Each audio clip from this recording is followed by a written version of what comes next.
The episode ends with emotional shifts. Namkyung quietly parts ways with her boyfriend, accepting the end of their relationship. Meanwhile, Ahyang invites Do-won to meet on the rooftop.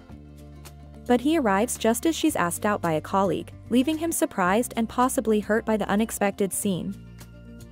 Resident Playbook will be available to watch on Netflix worldwide. In Korea, it airs as a TVN original every Saturday and Sunday at 9:20 p.m. KST. Episode 8 of Resident Playbook will be released on Sunday, May 4th at around 2 p.m. GMT, with English subtitles available right away. The episode will be about 1 hour and 10 minutes long, and with 12 episodes total in the series, 4 more episodes will remain after this one. I hope you watch this drama anyway. If you like this video, please like, share, and subscribe.